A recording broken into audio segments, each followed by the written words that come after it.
Good evening, and welcome to another episode of Empowered to Live. I'm your host, Andrea Rose Butler.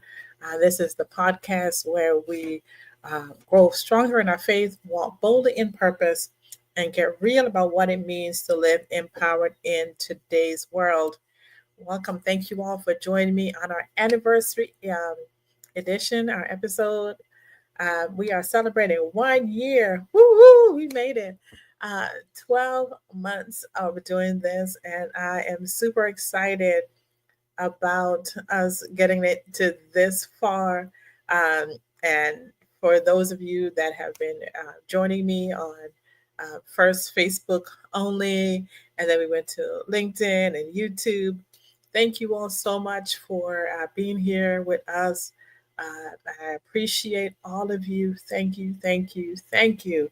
And like I said, we're growing our audience. I'm still transitioning stuff over to Spotify.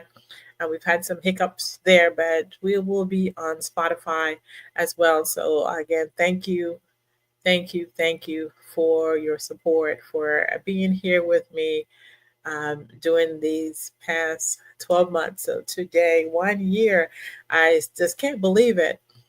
That time has just flown by, and but I'm just in awe of the growth that I have experienced doing this, the knowledge, the um, coming out of my comfort zone, as it were, doing these lives, you know, just being here and sharing of myself and just putting it all out there, the good, the bad, the ugly.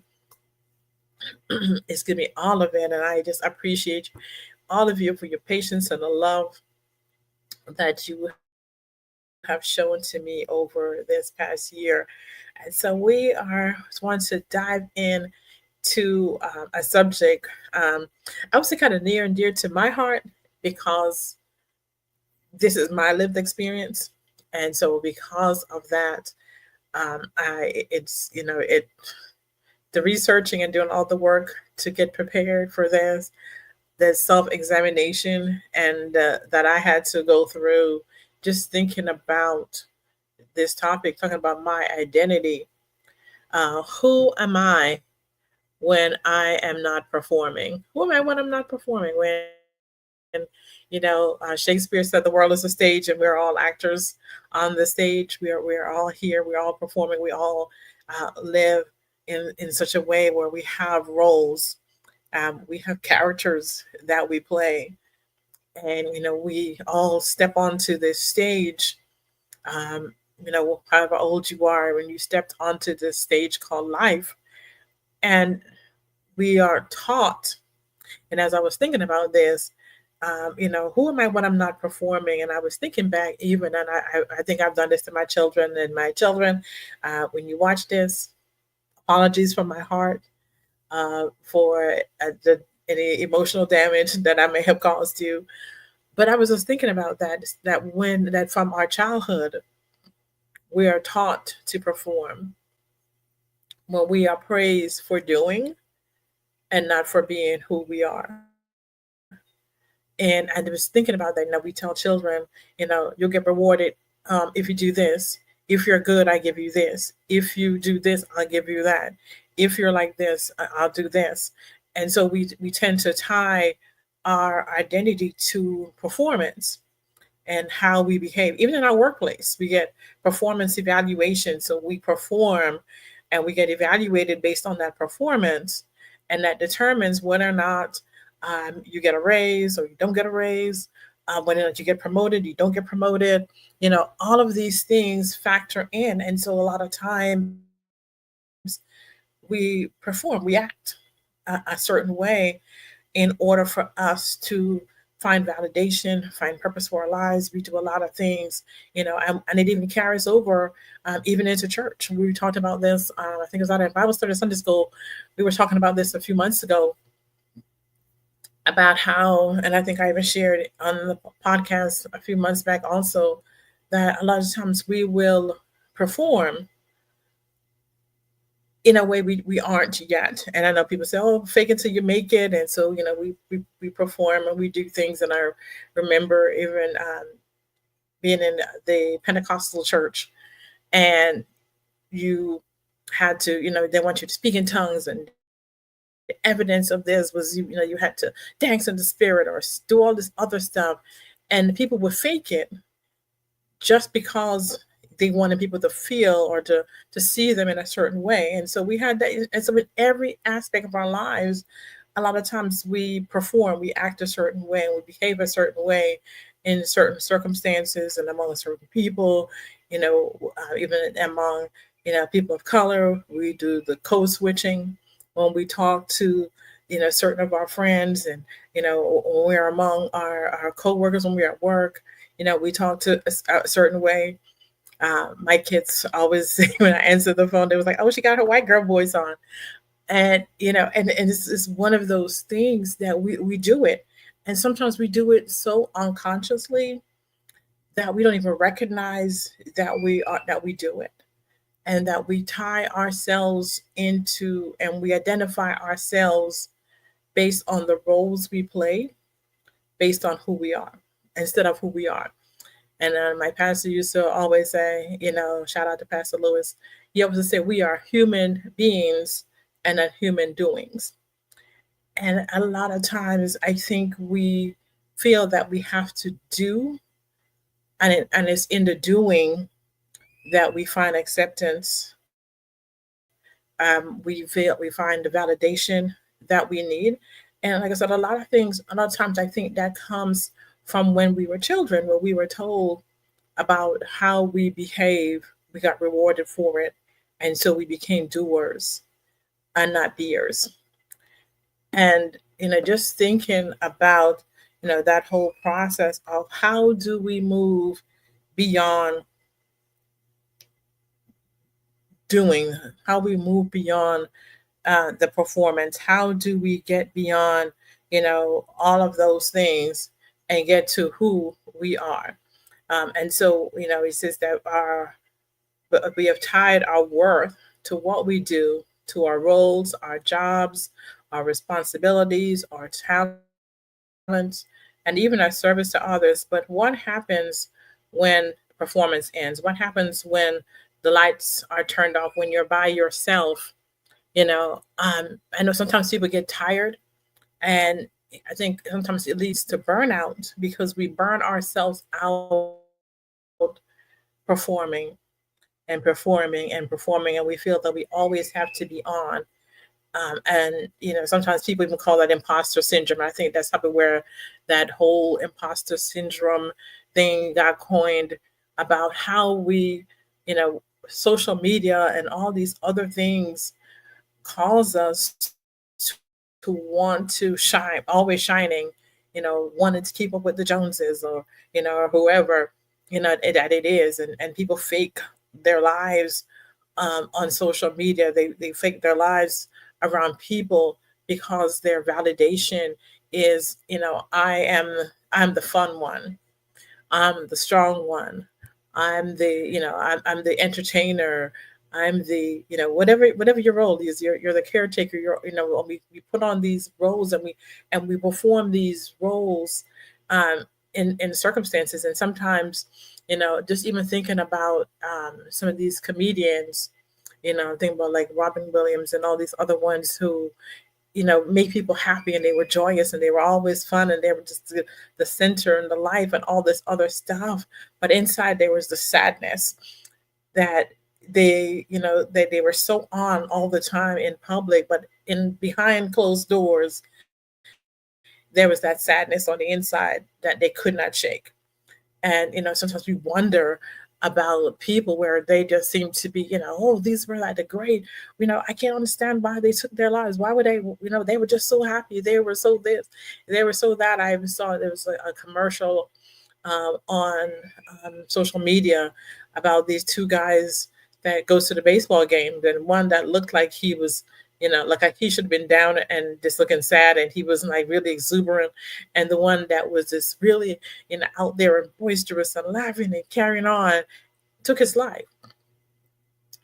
And so looking on the outside, a lot of times we look at people's lives and we see them doing, but we really don't know who they are. Do people really know who you are? Does anyone even really, and I even think about that for myself sometimes, do the people closest to me really know who I am? And is it because, as growing up, one of those things that children need to be silent, need to be seen and not heard. And so I learned to be invisible for most of my life. And so my identity was tied to being invisible, to not make sounds, not make waves, not speak up, not do all those things. I was the peacekeeper. And that may be a role you play as well. You're the peacekeeper. You're the one that steps in. You're always trying to, keep the peace and make sure everybody's, together, everybody's okay, and all these other things, sometimes to the detriment of yourself, that this happens. So how do we put aside um, that place, not saying that, we shouldn't be those things, but they shouldn't be who we are. It should not be our identity. It should not be totally tied up into the things that we do, because that's not who we are. Because before you were a wife, before you were a mother, who were you before you had that job? Before you were a leader, before you were an achiever, before who were you?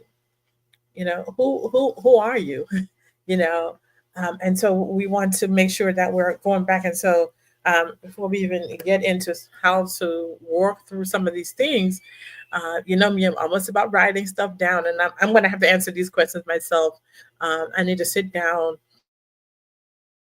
and actually like go deeper into these answering these questions for myself, and writing these down, journaling, and maybe we'll go on. I've been again toying with some ideas. I want to do like a round table, get up like panel discussions and some other stuff we're working on. And we're going to have Q&A sessions where you can write in or email me or message me your questions, and I'll spend, instead of doing an actual topic, go ahead and answer questions. And I'm working on, so as like I said, we are growing, and this is evolving, and I want it to be more interactive. And so we're looking into other different ways that can be possible. But like I said, I want to look into, these questions of when we put on the mask of expectations and all this other stuff, and we need to get beyond all of that. So there's some questions for us to ask ourselves. And like I said, I'm going to be asking myself these questions, and I need to sit with these questions myself, and really dig deep onto some of these things. And I want you to join me on this journey of my identity. Who am I? When I'm not out here performing. And so some questions to ask yourself. Who am I when no one is watching? When I'm alone with no one to impress, to please, or to approve, what parts of me remain? So who am I? When am I like? Who am I when I'm not? When I'm by myself? When you're sitting in your room, or you just have that quiet moment. If you have a quiet moment, sometimes you may not have that opportunity. Maybe you have small children at home, and that's just not really possible unless you get up early or stay up late or whatever.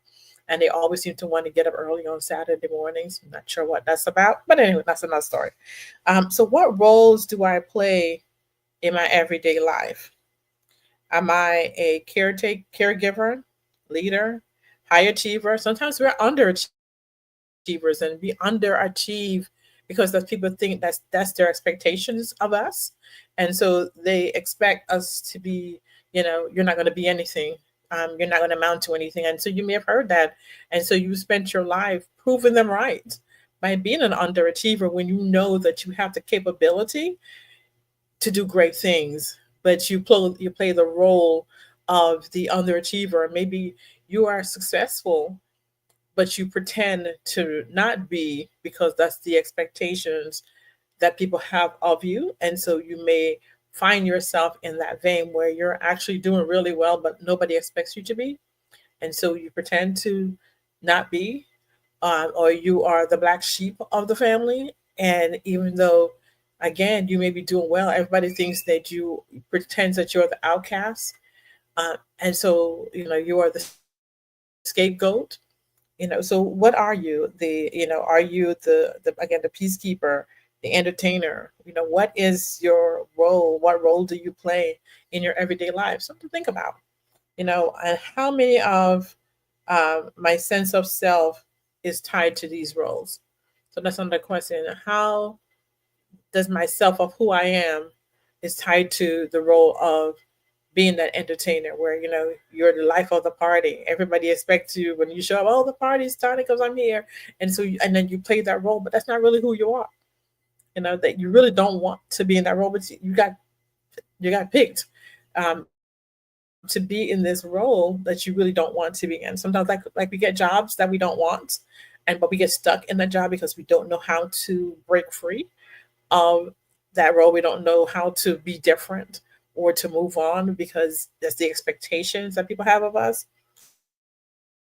And so, how much do you tie yourself to even to a thing that you don't want? When do I feel most like myself? Is it in nature when you're creating? I know for me, writing, sometimes just sitting and singing to myself. I sing a lot. Sometimes I'll just sit here, I sit in the room and I'll just sit on my bed and I'll just start singing, and it does something for me. And I think for me that my creative self is who the authentic self of who I am. I'm always having creative ideas and different things like that. And I think in creativity, I think in words. I see words and I was like writing and singing or any of those things. And I think for me, that's who I am. Who my true self is. I am a creator, and I like the creative process. And so that's who I think for me that my true self is in when I'm doing that. Maybe it's when you are laughing with friends and you feel it. You have those people that then they don't have any expectations of you. They just like be who you are. With all your quirkiness, all your flaws, all your whatevers, you have people who genuinely love you, and you can take the mask off and you can just relax and breathe, and you don't have to do that just when you're by yourself. So can you be your authentic self even when you are around people? And is there a safe space for you to do that? A lot of times for my family, somewhat, that they are my safe space. That I can be funny. I can be whatever. I can sing with them, and they're okay. They're okay with that, and they're like, what are you doing? Like, what are you singing? I'm like, I don't know. Song I made up. I heard this lyrics in my mind, and I just started singing it. And I'm whatever. And sometimes you need that space. You need that safe place and safe space and safe people to be around so that you can take the mask off, take the wig off, take the eyelashes off, take the whatever you have on, take that all that stuff off and just be who you are. And so, that's Tyler Perry had that movie like, what's done in the dark. And it's funny, she was just like, it was like, just be yourself. You don't have to be, she was, in the words, she was like, you don't have to be nasty, as far as, she was coming to, that's a, do you have to see the play. And so she was like, but myself, I am, that's who I am. So I'm not this is who I am. And I am, this is my behavior. This is not an act. This is how I behave. And and and so she was free to be that way. And so sometimes we can be free to be ourselves.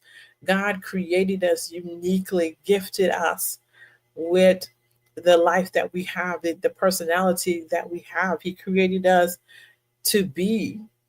And a lot of times I think we don't, whatever reason, the things what happens, trauma, life, all of these happens, and they push us into this role of being or doing things to fit in, and we never get a chance to actually be who we are created to be, who he had created us and gifted us to be.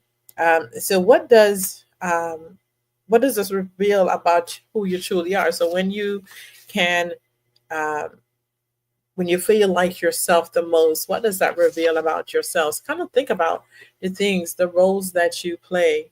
When you're like, "Oh, showtime," and you're on, and you're on this acting stage of, I show up in this ways, and having roles is, being a parent is good, but that's not all you are. That's a role, that's a job you have. It's a job as a parent, but it's not who you are. So who are you? You know, being a wife, that's a job, that's a role that you have. Being a husband, being a son, being a daughter, being a sister, all of these things, and those roles are important. Taking care of your family, being a caretaker, all of these things are important, but they shouldn't define your identity of who you truly are. The next question is: do I feel pressure to perform in certain spaces or relationships? Again, is there pressure, and then where does that pressure come from? It's a society, your family, culture, past experience that shows you, that says this is how I need to behave. I talked about code switching, especially like someone, like for myself. I came from the islands, and they when I first came to America, the people made fun of the way I talked. And even my father, when growing up, he would always say, "I don't want you to talk that way. I don't want you, because this sounds ignorant to chat patois." And he was like, "No, you're not going to do that. You're going to speak proper." And he drilled that into us as kids. But I still had somewhat of an accent. I couldn't help it. And coming here, people would say, "What did you say? What did you say? What did you say?" And so I got into the habit of, okay, I need to fix this. I need to fix it and kind of erase my identity of being Jamaican. Yes, I can still do it, but it's not as easy as it was, because of that erasure of saying I needed to change because people couldn't understand what I was saying. And so I had to change, had to kind of get rid of the accent per se to fit in, and so that I could be understood.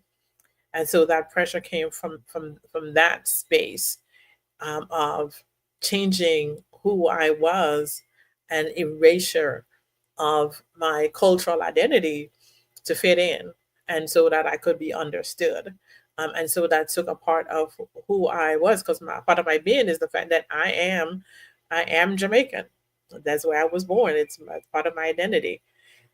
But again, and so I still have the cultural pieces of me, though I struggle with, making sure that I'm understood. And again, to the point where my kids was like, "Oh, she got a white girl voice on." And so a lot of times, so we code switch, we go back and forth between these things to make sure that, again, that we fit in. So there's that pressure to perform in that way. So that taking away of identity of who we are, in that. And so what would it look like to let go of performing, even briefly? So how would you speak, move, or show up if you weren't trying to meet certain expectations? So, what would it look like to let go of performing, even briefly? So, even a moment in time where you can just, like, you know what, I'm off the stage. I'm done, and you can step off the stage, get out of character, and truly be who you are. And it says, how would you speak, move, or show up if you weren't trying to meet certain expectations? Again, so questions I have to answer for myself too. And it says, have you ever lost touch with who you really are? And I know for a period of time, I truly lost my total identity. As many of you know, I was in my marriage was abusive, and so he would try to control everything about the way I dress, the way my hair was, um, you know, all of the things, even some of the things that he wanted me to eat. And I'm like, I'm allergic to this. I can't have this. And he was like, you're gonna eat it anyway. Cut your hair. And then when I cut my hair, because he wanted me cut my hair, then it was like, I don't like it. I need your hair to be long. okay, well, it was long, but you told me to cut it, so now my hair is short, so you don't have to wait. And so when I came out, and somebody asked me, like, what's your favorite food? I don't know. So what's your favorite color? I have no idea. What's your style? I don't know. And so I had to learn and try to figure out some of those things out. Like, what's my favorite food? What's my favorite color? What's my style? How do you like to dress? Like, how do you like to wear your hair? All of these things I had to figure out for myself, uh, as I was wading through the healing process of coming out of that abusive relationship and trying to find again my identity outside of, my identity was not I'm a victim, because it's easy again. And I think in that space I was, and identified myself as you're a victim, until I had to come to that place, recognize that's not who I am. That is something that happened to me. Like we say in trauma informed care, what happened to you, who hurt you, not what's wrong with you, but who came in and interrupted the life that you were supposed to live. And so it's kind of like what happened to you, and not what's wrong with you. And so when we don't know sometimes who identity is, because maybe we've never really sat down and thought about, who am I, you know um and I'm hearing that song in my head, who are you, from the Masked Singer. And so the thing is, like, who am I? Who are you? And that's the question sometimes we have to ask ourselves, who are you? And I'm at my age still, I'm still asking those questions, as I'm continuing to heal and continuing to grow. And as God continues to reveal to me the nuances of who He created me to be, coming out of an abusive childhood into an abusive marriage, and the shadow of disassociating from my life for a whole period of time, and to now be on this side of healing. I'm learning all these different things that some people know a long time ago. And if that's you, if you know exactly who you are, and you're like, oh, I don't perform, I just be, I just am. And sometimes maybe an entertainer is who you are, but you can't entertain constantly. You cannot always be on. It will be exhausting. And so you still, they have to, when you come to that place where you're sitting by yourself, to again to ask these questions: how do you show up if you didn't have expectations to meet? And have you ever lost touch with who you really are? And yes, lost it for a lot of years. And so trying to get back to myself, because my whole first almost 30 years of my life, not a clue, not a clue. And so I this my second half of my job now. So the latter years of my life, I'm figuring out these things, and I'm starting to walk into these things. Like I was sharing on Bible study last night, I was telling my pastor, I said one of the things that I prayed for last year, and I'm seeing the fruit of that. And this podcast is a part of that fruit, is boldness and courage. That even when things don't go right, and not to be that perfectionist type person. And I had a young lady show me that it's okay that when things don't go perfectly, that that level of, I would feel so ashamed if something didn't go right and everything wasn't perfect and all this other stuff. And I think that's why it took me so long to do this, even though the prompting had been there. I just wasn't doing it because I was like, well, I think of all the things that could go wrong, and all the things I didn't have together, and all the things, I just wasn't ready. And I kept writing stuff down, and just being stuck. And, the early part of last year, just praying and just asking, and said, I need boldness and courage to step out and to do this, and to stop being so afraid.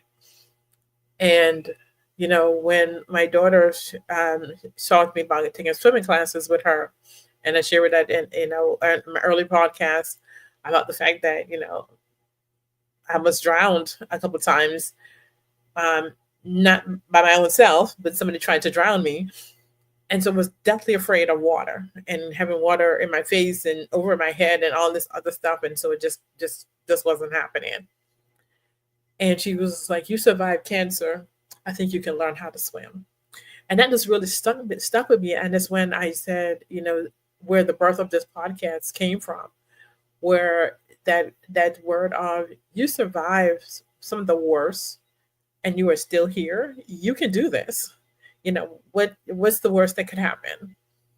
And I think that pushed me into the place that I am today, where we're celebrating 1 year because of that. You survive some of the horriblest things that could happen to a human being, and you're still here.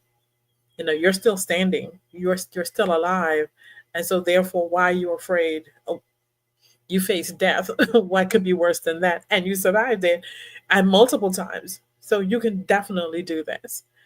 And in all the missteps and all this other stuff, and I told you I lost the um, first month of shows are gone, never to be replaced. But we're still here, and we're still trucking, we're still going. So what does it mean to live your authentic self? So what does that mean to be authentic when you're living out that authentic life, the one that you know that you were created for? And so those are some questions that we need to ask ourselves. What are some of those things? And just some steps for you in not only to asking yourself these questions and truthfully answering the questions, and dig deep, go deep into this phase. And maybe you're like me, you're on the latter half of your life and you've never really figured out those things. Um, don't sweat it, because I'm not. I'm like I said, I'm learning and I'm growing in this area, and I'm finding out who I am. That I was the young girl before all of this, who would defend my older brother, and he'd come home and some kids will fight my try to beat my older brother up, and I'm like, I'm coming to school and I'm going to protect you. Let me tell you, in my younger days, let me tell you, when I got from high school, I weighed 90 pounds. I am as tall as I am right now, and I weighed 90 pounds. When I came to America at 13, I wore a size 6X. So what toddlers wear at 13. So small, a little small person. And I was bold and I was courageous, and I was going to take on the world when I was younger. And then all this stuff happened, and I lost that of who I was, of that bold person that was just like, who hurt you? What? Somebody picked on you at school? Let's go fight them. Let's do that. I'm coming. Let's go. I will take care. I will protect you, and I will do that. And there's still some of that in me, and I'm still there. But I was like, I needed to be bolder and not allow fear, because I lived in fear for so long, and it became who I was. And so letting go of fear is hard, and to be bold and to be courageous. And I've done courageous things and I've done bold things, but not consistently. And so to be consistently bold, consistently courageous, stepping out of my place of comfort and doing the hard things, and coming out of the shadows and being who I know that I was created to be. And so to be bold and to be courageous. And so some tips on how we connect to who we are: to unplug, regulate, turn off the noise and validation, where we need people to stamp our card and say, you are accepted. We are already accepted. And the Bible says that we are already accepted in the beloved. Christ already paid the price. We are it. He did the work. He died for you because he loved you. So you're already accepted. Nobody else has to validate you. I heard Stephen Furtick says that if people give you their approval, they can take it away. But God already gave you his approval, so you don't need that anymore. Name your true self. Use words that describe being, not doing, like kind, curious, like I said myself, creative. So what are some things you're loved? Those are not things that you do. That's who you are. And so to live in that space, write a letter to yourself. I told y'all last week about writing that letter. Um, I think I shared this in Bible study too, to my father. Um, and I even wrote one to my ex-husband, and that one I burned because I didn't know where he was. But, I wrote a letter to my father to kind of pour out, the stuff that the things that he took from me are allowed to be taken from me. And so write a letter to yourself, your future self, who have learned to be free from performance. What would you tell yourself about who you are? Would you tell yourself that you are fearfully and wonderfully made? That you are a mighty warrior, that you are bold, that you're courageous, that you're fierce, that you're marvelous, that you're wonderful. Those are things that are being. That's not things that you do. That's who you are. You are accepted. No one has to stamp your card of validation. You just are. You are wonderful. And practice being still. Sometimes sitting with ourselves. A lot of times we don't know how to be quiet and listen because of the distractions of the validation, of the approval, or we're trying to impress someone, or sometimes we were trying to impress ourselves, and just recognize that you are enough. You are okay the way you are. You know, However you see yourself, and that acceptance of who you are, that you were made in the image of God, that you are fearfully and wonderfully made. The Bible says that He knit you together in your mother's womb. And so, however you came out, God said He looked at you and He said that this is good. And you are accepted, you are validated already. God loves you for who you are. There's nothing that you need to change except for maybe letting go of this need to perform, to be on, and just recognize that God sees you. He sees you just as you are, and He loves you the way you are. And that's something, that I knew. And sometimes, to connect what we know up here to what we know in here, that then 13 inches on the side, sometimes it's hard, especially when you have the noise of all this stuff speaking to you, and for you to recognize, and even for myself to recognize I am enough. And I tell you, I've got a shirt, and I've got me a shirt that says I am enough, and I need to take it out and probably hang it up or to frame it, and to remind myself daily that I am enough, just the way I am. All my flaws. Whether or not you're big, people say when I was small, oh my God, you're just so small, you're just so small, you're so small. Then when I gained somewhere, oh my God, you're so big, you're so big. You can never win. And so just be, and allow God to heal the wounded places of your heart, and allow Him to wrap you in His love and wrap you in His acceptance, that it's okay to just be, that you're not a human doing, you're a human being, and God just wants you to be, and to remind you that you are loved, and this is your identity is not a role that you play. It is the who you are, the being of who you are. And so, if this podcast has touched you in any way, and like I said, I don't always say, like, share, subscribe, follow us on YouTube and all LinkedIn and all.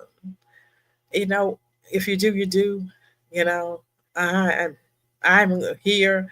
And I said this to myself when I started, and this where I said growth comes in. If no one watches and it goes out, I'm obedient to doing what I know that I'm called to do, and so I'm being obedient. I'm being an inspiration, and I try to be inspirational by the life that I live.